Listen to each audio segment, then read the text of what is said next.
on the credit report. Anything negative is a complete hinder to getting any type of business funding or scaling your business. I mean, that is the biggest bottleneck I see. All right. Welcome back to the Wholesome Financials podcast. I'm Austin. Susie. And we are Wholesome Financials, and we talk about business funding, general credit tips, building relationships with major banks, and LLC formation, helping entrepreneurs fund their LLC, but at the same time, structure their LLC for funding. How you doing? And we're also we're business partners. We're married. We're parents. We're doing it all, kind of. It's like a whole trifecta. we got it going on. We do it all. I love it. So, how you doing today, baby? Doing good? I'm doing good. A little tired. Yeah. I've been running around today, but nonetheless, we got to get some work done. What were you working on today regarding just the business? Yeah. So right now we're having a problem with our Facebook ads manager. Mm-hmm. It's giving us a hard time. It's not performing at the highest level that it should, considering what we're spending. Yeah. What metrics are we low on? The reach. So every time you put an ad out, we're expecting to hit a reach of 200, 500 people with X amount that we spend. And for the amount that we're spending, we're not getting the reach. So it looks like we're getting shadow banned. We don't know what it is. So I'm in contact with, Facebook ads manager, and they were supposed to call me back. They didn't. So a lot of downs today, but nonetheless, we're making this podcast because people need to know this valuable information. They do. So this is why we're here, because at the end of the day, it's all about the people and teaching them all that we know. Absolutely. Yeah. You see that, y'all? Okay. Yeah. Oh, no, thanks for asking. Let's see, Suze, what did I work on today? Didn't throw it back at all. No. For me, I worked a lot on our content, our social media strategy.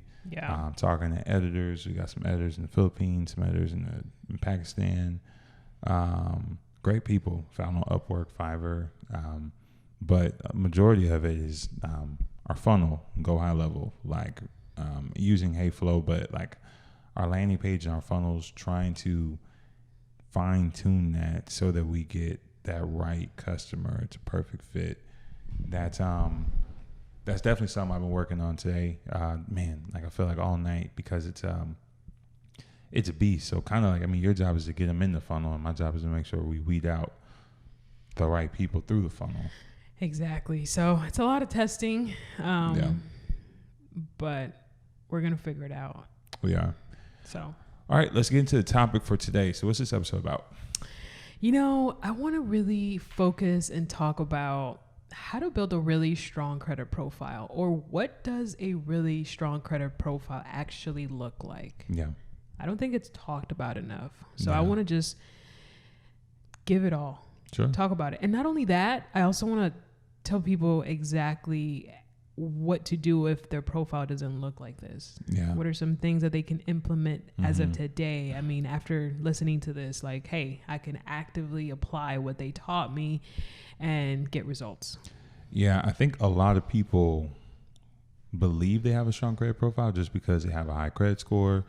But there's a lot of different components to having a full, complete, strong credit profile versus just having good credit history or a good credit score. Like, if you just have a good credit score, that's not enough. And so exactly, I think that's a common misconception people have. It's like, oh, I have a 700 credit score. And you're like, well, yeah. Well, we're about to get into all the different parts. Exactly. So let's jump right in. Yeah. So where do you want to start? Let's talk about the biggest thing, which are negative items. Okay. Yeah. And so I think it's the biggest topic because I see a lot of people have this issue. They, unfortunately have some things in their credit that is hindering them from moving forward. Right. And so what I mean by that is anything that's a collection, anything that's a late payment, charge off, anything derogatory on the credit report, anything negative is a complete hinder to getting any type of business funding or scaling your business. I mean, that is the biggest bottleneck I see in the community. And so obviously a good remedy for that is pay your bills. But 100%. Sometimes it's easier said than done. I mean, but there are a lot of things that, that people should implement and business owners should do. A lot of habits that they can implement that would help this work. Number one is just credit monitoring, like checking your credit score constantly, not just like, checking your credit profile, right? That's something that we do all the time. Yeah, absolutely. So I recommend anybody, that's listening to sign up with a credit monitoring service. Credit Karma is free and it's all good and dandy, but you're not getting the full picture. You want to definitely pay for a service. So talk about that. Dive into it. Let's not assume. Get into a little bit more. So I'll use us as an example. I have Smart Credit. Smart Credit, it's an app where you could pretty much just monitor your credit report on an everyday basis. And I do that because you never know what pops up. You know what I'm saying? Like, you never know if there's a late payment creeping up, like God forbid something happens, but we pay $30 a month. We invest into monitoring a credit report. And it's important because we need to know where we're at. Especially if we have a business and we're trying to move forward and get money from the bank or scale or buy a house. I mean, get an apartment, anything. True. You need to know where you're at. No, absolutely. You know what I'm saying? So I think the first step is definitely having a credit monitoring program. Yeah. So you mentioned something, so I want to go back because I don't want people to miss it and I don't want to assume people know. So you just jumped over Credit Karma and said Smart Credit. Can you tell the people why? Yeah. So Credit Karma uses a scoring model called Vantage Score, which isn't widely used by lenders. Why not?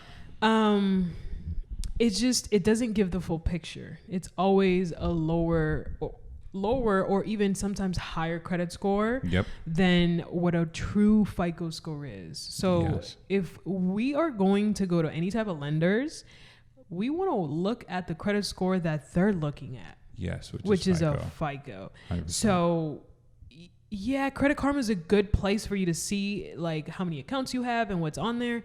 But if you really need to find out what that actual number is before you go into a dealership to buy a car, before you actually go into the bank and try to get any type of funding of whatsoever, we need to know what that FICO score is. So Smart Credit is a good one. Experian is another good one. Identity IQ. I mean, they're all good. It just depends on the individual and, what they resonate with and the model that they sign up with. Yeah, no, absolutely. A lot of people, and so the reason that a lot of banks use FICO score, which a lot of people may not know, is because, like you said, FICO score is more well known because FICO score is an older crediting monitoring system. It's actually like the creation of it, if you will. I believe FICO stands for, I was just reading this the other day. FICO stands for,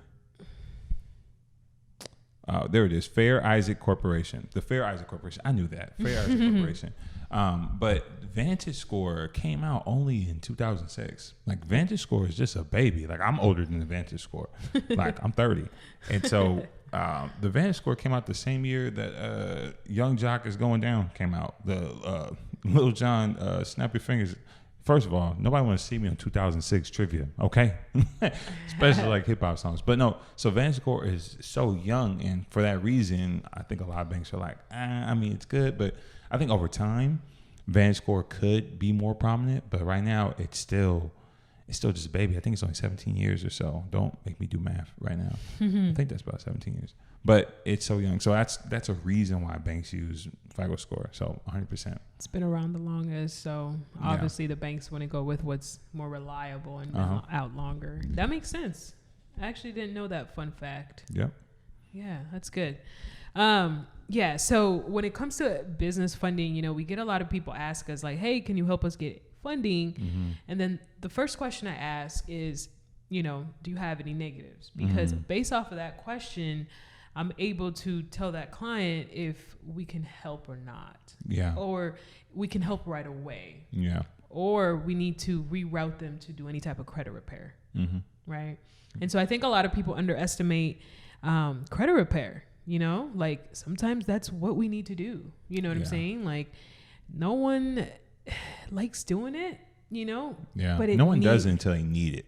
Exactly. And normally when you need it, like credit repair takes a minute. It takes like a couple months at least. It takes a couple months. And then that's another thing. Like people think it's an overnight process. Yeah. Like, oh, why isn't my thing off in 2 weeks? Like, okay, well, let's take a look. This happened over a period of years. Yeah. You know, the damage has been done over 5 years, sometimes even more. It takes time, but you either start now and get it going, or you start later and delay the process. But either way, you have to start. Otherwise, you're going to be stuck in the same position your whole life. No, very true. And so for people that may not know, the reason why this is the number one, this is where we're starting, is because your payment history, late payments, things of that nature, that makes up about 35% of your FICO score. Yeah. And so just correcting those inquiries or late payments, missed payments, like going and disputing those can drastically increase your score if you get that off in a good amount of time. Absolutely. I mean, a late payment, literally just one late payment can drop your credit score 100 to 150 points. Yeah. So imagine removing a couple late payments off a credit report. What would that do to your credit profile? I think, in going back to credit monitoring, I think it's so important to hop on Smart Credit and look at some of these, you know, Identity IQ credit monitoring applications that give you a little bit more data, because you have no idea who could report something, whether it be, you know, we've had people that they thought they were ready for business funding, and come to find out they had something that was sent to collections for something that happened 2 years ago. Yeah. And just because they just started now trying to get their credit together, they didn't see anything these last, 6, 8, 12 months. Exactly. But the bank is pulling if there's any type of late payment, you got to go and reconcile all that. And so I think one of our clients, she had a collection from. Yeah. So she was ready to go. Like she has this Airbnb business that she wants to start. She has the connections. Her dad's in real estate. Like it's a layup for her pretty much. And then we got to talking and we found out that she had a late payment. Yeah. And apart from that, she had amazing revolving credit. She had over $45,000 in revolving credit. But this late payment from 2 years ago, Victoria's Secret credit card, just kind of dented her credit. And so unfortunately, we couldn't move forward. I didn't know Victoria's Secret had credit cards. They have a credit card, and that's how they get people. Like you're at the store, and then you're like, "Hey, do you want to apply?" And most people are like, "Oh yes. yeah, I got you. It's like the regular. I mean, like Gap, Kohl's, Old Navy, like all the retail stores. Nordstrom's. They try to get you at the counter. The retail store card. Yep. So she tried calling them to try to dispute it. They're not budging. That's what they're known to do. They're not trying to remove these things, but. So moving forward, she started working in our credit repair program. So she's currently going through the process. And very soon, we're going to be able to go and tackle that business funding for her to scale her Airbnb real estate ventures that she has. Nice. So. Nice. Yeah. That's exciting. But it's also devastating because I know she's ready to go acquire those properties, get to, making some cash flow. But it sucks. And so that's why we're always telling people, hey, even until you even get ready with that business idea, start lining up your credit and getting it looking pristine. Man, nobody works on their credit until they need it. Yeah. You don't want to get caught off guard, which is what I always tell people. Like, monitor it. Spend the money. Yeah. Pay a good credit reporting site. Because a lot of times, too, these websites will have... like a monitoring service. So it'll alert you right away when they see anything negative pop up or something, if there's an identity theft, which I didn't know, but identity theft is huge in the US. Like people's identities are stolen all the time. And so if, God forbid, you're in that situation, you'll be alerted right away. 100%. You can freeze your credit reports. Even better, if you're not actively applying for any type of credit, I would always suggest people to freeze their reports. You know why?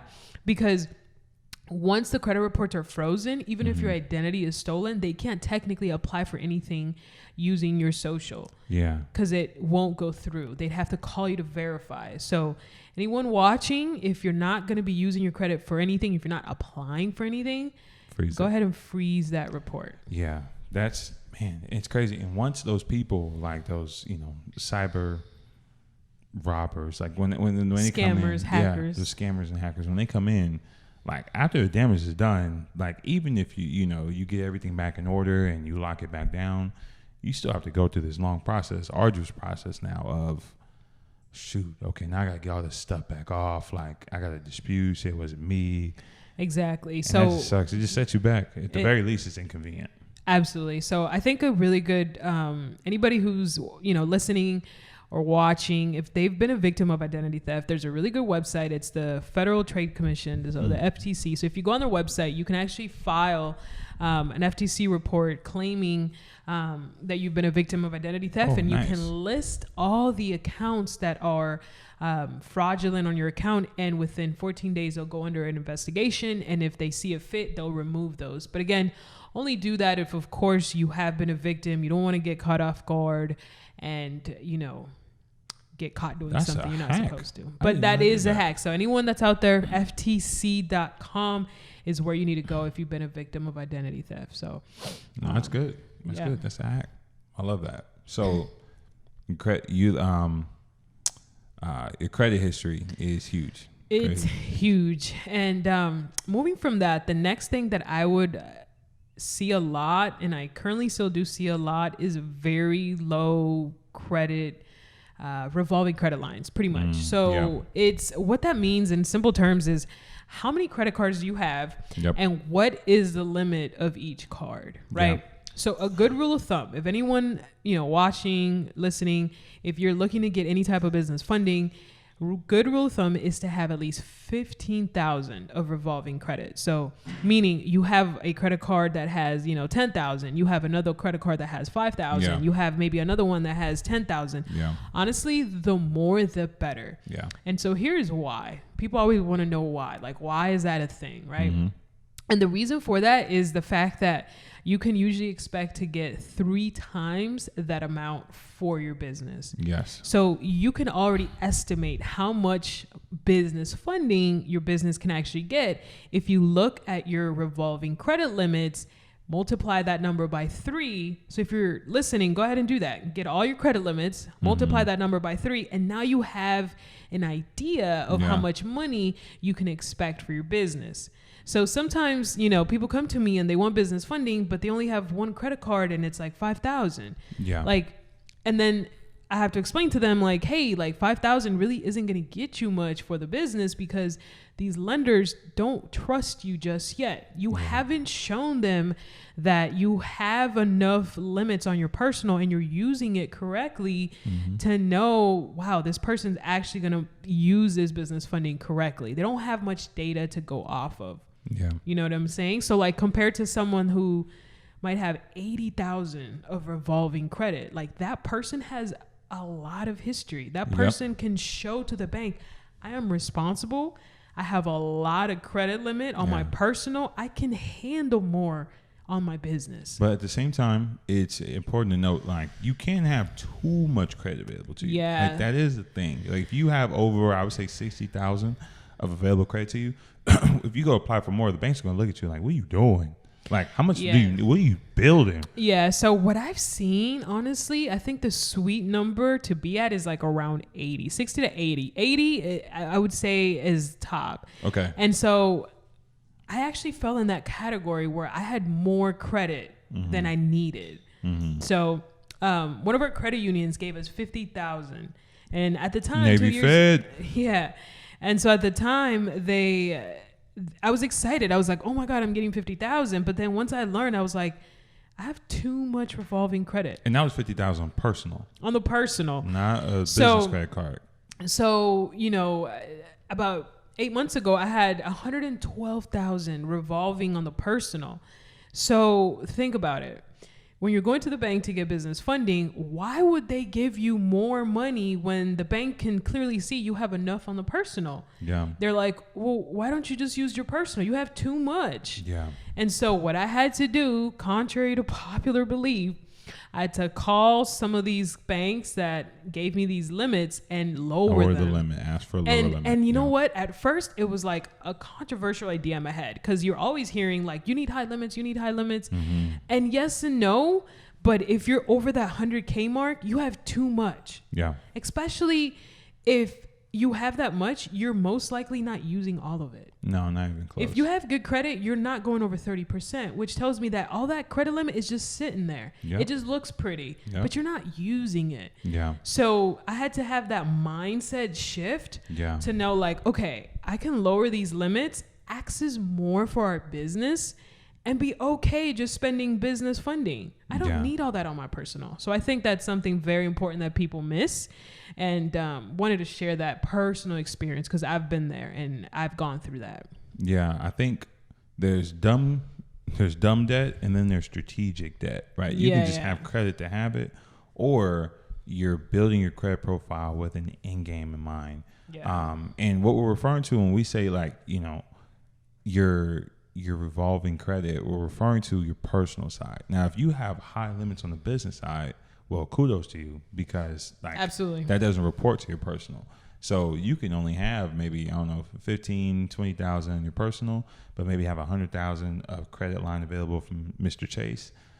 Bank of America is not going to see it. And so like you're in a good spot. And this is something that like, these are what entrepreneurs want. They want the high limit on the business side.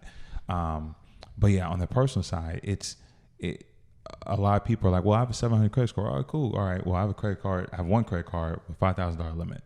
And like you said, like banks want to see how responsible have you already been? How much skin do you have in the game? How responsible have you been with 20,000? I can't give you 100 if you haven't managed 20 well. And so I think that's another reason why banks care for having a decent credit limit in order for them to unlock those 40, 50, 60, $1,000 cards. Yeah, exactly. Yeah. And so you can also reverse engineer it if you look at how much credit history or credit you want available to you and then go, okay, I need this much personal credit limit available so I can get access to however the amount is so I can take my business to the next level. Yeah. So you want to have at least 3 credit cards with at least 15K. And that's bare minimum. Yeah. Okay. A good sweet spot would be 5 credit cards with 2025 limit revolving. If you have more, the better. Don't go over 80. Okay. Yeah. But also like if you're not there, because I talk to a lot of people that just don't have that. You know what I'm saying? You got to go apply for more personal credit. Yeah. So we're specifically talking about lines of credit cards, right? We're not talking about mortgages. We're not talking about car loans, right? We're only talking about credit cards, just for clarity for people. Yeah. So we're talking about credit cards. You want to go to your local credit union or whoever you're banking with, see what type of credit cards they have and try to apply for them. Yeah. You know what I'm saying? If you have Navy Federal, they love giving out high limits. So I would suggest, going to Navy and seeing if you can get their green entry-level credit card. Yep. It's the only card that they have that's green, and they give really high limits, like up to 25K. That's great. So I would go that route. Or if you have Chase has an amazing entry-level credit card. It's the Chase Unlimited or the Chase of Freedom. Yeah, Chase Freedom Unlimited. They give really high limits. So I would seek out more credit. And a lot of people are scared. Like, I don't want the inquiry. Trust me, having more revolving credit will help you more than an inquiry will. 100%. You know what I'm saying? So like, yes, I'll take a hit on an inquiry if that means I'm getting a $12,000, $50,000 credit limit from Chase. You know what I'm saying? Because at the end of the day, that inquiry, it doesn't hold as much weight as this high limit card. Yeah. The inquiry only affects maybe 10% of your credit score. But the amount of your credit that's like 15% or more. Exactly. So yeah, I think that's my recommendation. Navy Fed, if you have an account, and if you don't, we love Navy Federal. We really do. Ask your friends, family members. There's pros and cons of each one, but we love Navy Federal. And we actually if you know you don't have to be in the service or serve to get an account at Navy Federal. Let's be clear. I don't serve. She doesn't serve like my grandfather did. But so it's actually, you can get in on a referral basis, right? You can get in on a referral basis, or if you've had, a grandfather, like his grandfather who, might have passed away already, you can go that route. There's so many different ways. You can have family member give you their access number, but there's definitely ways to get in. Absolutely. So I would go that route, or just like your local credit union. Just Google what credit unions are available in your area, hit them, make that relationship. Don't just start applying right away. Okay. Yeah. It's just like a dating relationship. Court them, put a little money on the account, go back and actually apply. Yeah. Don't just go straight for the shot. Yeah. It don't work for the bank. It don't work on the date. Exactly. So I think that's key. Revolving limits are so key when it comes to business funding. So absolutely. I can't really stress that enough. Absolutely. That's good. All right. What's the next one? Let's talk about utilization. Utilization is terrible, guys. That's a biggie, and especially business owners, because let's be real, business owners don't really know they can get business funding, especially if they have good credit. And so what do? They rack up their personal. And honestly, we did the same before we knew this was a thing. True, we did. So let's say you're running a business, you have really good high limits on your personal, you rack them up. But guess what? Now that utilization is way over 30 and your credit score tanks, which means that now you can't go and get more credit if you need it. Yeah. You know what I'm saying? So I think a good healthy number to always stay under is 20%. Yeah. Okay. Now, if you want to be top of the crop, I would stay below 10. And also pay when you're paying it off at the end of the month. We pay it before that statement closing date. Yeah, statement closing date. If you rack it up and if you figure out when that statement closing date is and you pay it just before the report, that's the game changer. So anyone listening and watching right now, go to your credit card statement. There should be 2 dates, right? One date is called your statement closing date. That date means that company is going to report to the credit bureaus. Yep. So what do I want? When that company reports to the credit bureaus, I want them to report a good report. Amount. Yeah, I want a good report. Right. Anything below 30, I'm looking at 10 below. Yeah. 10%. That's just me. So make a payment before that date. Once it reports a low number.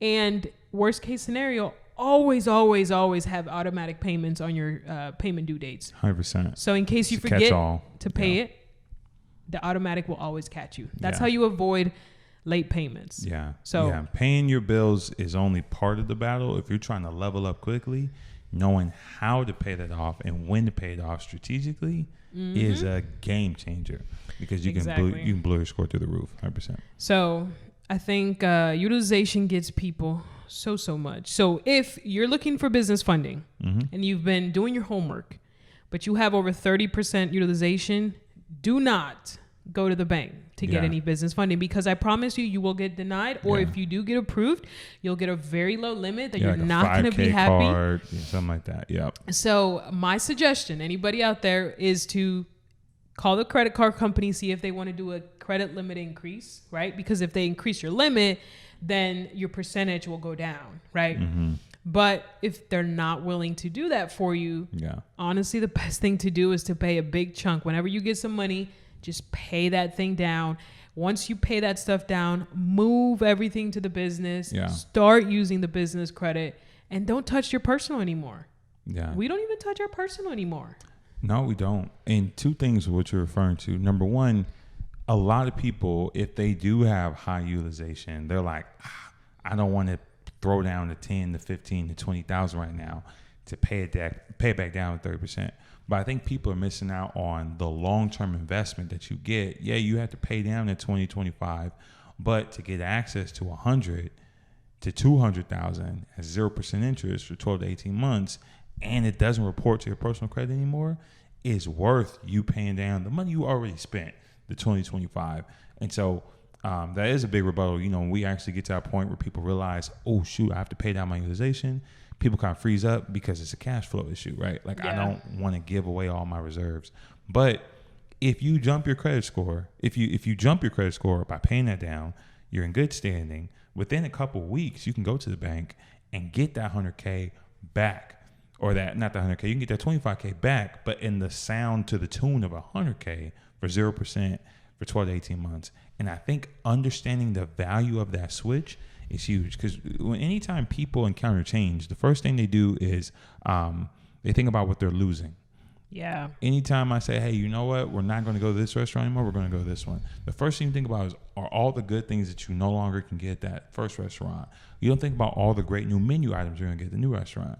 And so I think that mindset has to switch with business owners when we talk about paying down your credit cards to get that utilization in a good spot, because what you're truthfully doing is investing in your business by clearing your debts and structuring your business so that you can move forward. It's no different than a real estate agent, or not real estate, a real estate investor, liquidating some of his assets so he can go for the big boy commercial project. Yeah. Now, you could look at the little assets and go, man, I'm losing my cash flow on that rental property. But that commercial property, the compound interest on that bad boy is going to be crazy compared to the compound interest of all these rental properties collectively combined, the one in Ohio, the one in Alabama. So it really is a strategy thing. It's a vision thing that I think a lot of people have to adopt, in order to wrap their head around paying that stuff down. And the clients that we have, the people that are getting access to those limits, they understand that mindset. Yeah. So I think obviously if you have a high credit score, you understand this. You know what I'm saying? I think it's people who struggle getting over that 700 hump, have a problem with, the utilization part. And let's be clear. I think utilization can tell a big thing about your lifestyle, right? If you're not a business owner and you're not using this money proactively to scale or invest in the business, and you have high utilization, it tells me a lot about you. You know what I'm saying? Like, I know times are tough and sometimes you have to do what you have to do. And maybe you have to pay your rent with a credit card or your bills because your job just fired you, whatever the case may be. Yep. But if you're racking up credit card debt because you're going on vacation, like, that's not an excuse. No. Absolutely not an excuse. So we're referring to strategically, leveraging your personal credit so that you can access 100% this money for the business. And we're not talking about spending business money for lavish things. We're talking strictly business expenses, scaling, growing, investing. That's what we're talking about. We're not talking about, just to use your credit. Like, the point of, and I feel like the responsible way to use credit is not to buy stuff you can't afford, right? And I'm not referring to huge assets like a home or a particular car. Like, you want to use credit you want to use other people's money, like you said, to purchase assets that will make you more money. Exactly. And if you are not approaching credit with an investing mindset, you're missing the boat. Like, somebody's giving you money to do something with, not so you can go to Miami and go to Atlanta, like, to take that trip to Cabo and I'll pay for it later in installments. No. Like, truthfully, the best way to use other people's money is to take it, buy some assets, get some coaching, some mentoring, some products, whatever the case may be, and then make that money back in 12 to 18 months and some. Yeah. That's like nowhere, like, the whole credit system alone, like, it's killing people because they're irresponsible. But for the people that are savvy, it's an opportunity for you to truly build generational wealth, to access certain type of funding that, like, to have 25K liquid before the credit system was invented, it was crazy. You know how long it takes you to just save that up? Especially now with stuff so expensive. Like, if you're not investing, I don't know what you're doing. Like, I have no idea what you're doing. It makes no sense to me. Yeah. So the last things. Well, hold on. We're going to move forward. So before, you talked about something that I didn't want to breathe past. You're talking about some things you can do if you have high utilization or if you have low credit card limits. You talked about calling the financial institution to increase your credit limit. At the same time, something else that people can do is, let's say you have 3 credit cards, one's from the same financial institution. So I have 3 Discover cards. One's $2,500, one's $3,000, one's a $7,000 limit. You can call in and ask them to combine all those limits to one card, because it's better to have one card with a high limit than have a bunch of cards with little limits. And I think, like, even it doesn't change the entire thing, but it's a small tweak that already starts moving you in the right direction. And so when you go apply for more, you look like a stronger candidate because you have one strong credit card with a high limit versus a bunch of little credit cards. So that's true. So some of the major banks do that. They do allow you to combine your credit limit, like Bank of America, Chase, Amex is another big one. And then another thing I just thought of, you can also get a personal loan and then transfer your credit card debt to the personal loan, like using SoFi, Nest Egg. But again, you can't be too maxed out because then obviously they're going to deny you personal. Yeah. SoFi might not take you on. But the point is you just want it off of that credit card. Like, and then let's be honest, you're probably paying a whole bunch of fees. Like interest is probably through the roof. Facts. So if you don't have a 0%, it's hurting you a lot. You know what I'm saying? I talked to someone the other day. They were telling me that they pay $1,000 in interest a month. Goodness. Is this the kid from New York? No, this is someone else. I don't remember. But that was wild. $1,000 in interest, you're literally paying someone's salary at the bank, the teller. That's nasty. You're paying the teller at the bank. It's literally money out, not going to the principal, just money gone. Like, I don't know how long it took you to make that grand, but throw it in the trash. That's nasty. So that's nasty. But all right, go ahead. What's the next part when it talks about building a strong credit profile? Yeah, I think so far, recap, we've talked about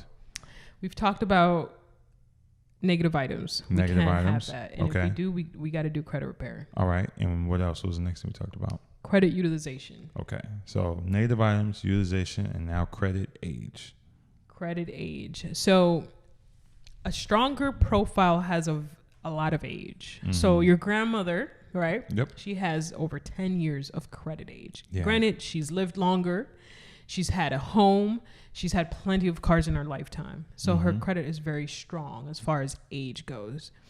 A lot of people struggle with credit age because they just haven't built their credit profile. Yeah. So especially when it comes to business funding, you want to have at least 2 to 5 years. 2 years is bare minimum. Yeah, bare minimum. Like, I wouldn't even be excited or confident if you only have 2 years. So a good remedy for that is to get authorized user trade lines. Piggybacking. We can get piggyback. And basically what that means is pretty much find someone or pay to have them put you on their credit card. Make sure that they're responsible, because if there's late payments, you're going to be penalized. Yes. So obviously you're not doing any good if the person has late payments. Yeah. If you're going to be an authorized user on someone's credit profile, like, heavily vet them, or just use a service where you can pay a service. Like, we sell trade lines, but obviously you want to use a service because that service is going to vet to make sure that this person is qualified. Because like you said, if they just wilding out and you on their credit profile, like, all of a sudden that destroys your credit. It does you no good. Yeah, exactly. Yeah. So also making sure that they're not going over 30%. Because what good is it to be on an authorized user when the person is maxing out their credit card and not paying it down at the end of the statement date? So obviously bet them really well, or go with a reputable company that will give you those results. Yeah. And so you might want to add 1 or 2 high limit plus a good credit age card to your profile to increase that age. Now, this isn't going to supersede your already personal trade lines. This isn't to say, hey, I'm going to add 5 authorized users and only have 2 personal primaries. That doesn't work that way. Yeah. You want to have 5 primaries and maybe 2 authorized users. Yeah, primary carries way more weight. Exactly. So that's a quick remedy for the age. So if you're in that 2-year, 3-year mark, you can add an authorized user before you go into the bank to get any type of business funding. And I can't stress that enough. I've seen people get denied over and over again. Yep. And the denial reason is your credit is too young. Yeah. It's not thick enough. Yeah. You know what I mean? It's not mature enough.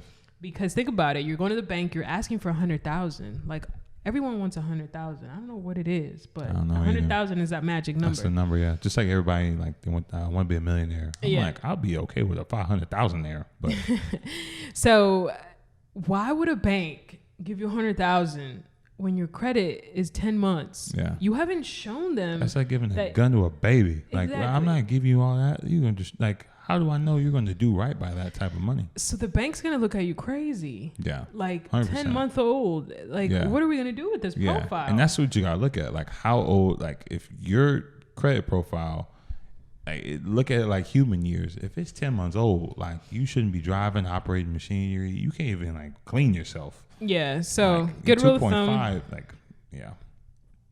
2 to 5 years. I would shoot for 5. That's a really, really thick, strong credit profile. Yeah. So if you're listening, if you don't have that 5-year mark, authorized user piggybacking method is the way to go. Yeah, but you like you said, you can't have an entire profile with only authorized user accounts and think like the banks can see that. Yeah, like if I'm the banker, and you're coming, and all I see is 5 authorized users on your account and 1 primary, I am going to deny you 100% of the time, every single time. What are we doing here? Like, this tells me nothing about you. This just tells me you're good at like freeloading off of other people's credit. Exactly. So they can see it. Obviously, you're going to use this strategically to increase some of that age, but this isn't going to mask or bypass your personal trade lines. 100%. There is no fixing that. No. If that's the issue, we need to go apply for more cards. 100%. You know what I'm saying? So having key. primary accounts is huge. Absolutely. It always looks more attractive. Absolutely. All right. Well, that's it for this episode. I think we're running out of time covering like how to have a strong credit profile. If you've gotten any value from this podcast, give us a like on whatever platform you're listening to this on, or if you're watching on YouTube, like and share, subscribe. We appreciate it. Outside of that, we look forward to coming back and giving more tips and tricks on how to qualify for business funding so that you can actually access that capital and get the funding you need to scale and grow your business, so that you no longer have to work that 9 to 5, be check to check, or you can actually build a legacy and have something to leave to your family. And that's exactly what we're trying to do here. So we appreciate you guys. Any parting words or anything like that? Maybe how to find us, or just like some of the services we offer maybe? Yeah, so we're on all social media platforms. Wholesome Financials, you can find us. We do credit repair, we do business funding, we do LLC formations, which we'll get into at a later, podcast, because that's needed in the community. For sure.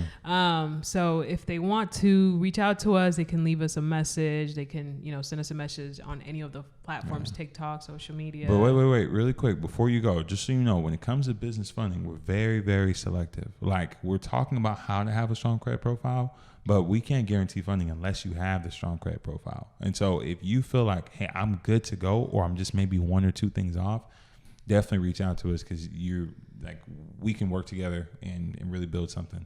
But we just want to make sure that hey, there's a lot of things that you can tell just from this episode that you have to get in order, that you might not be ready for funding. But if you are ready for funding, reach out. We're excited to get you started. Absolutely. All right. Till next time. All right. See you.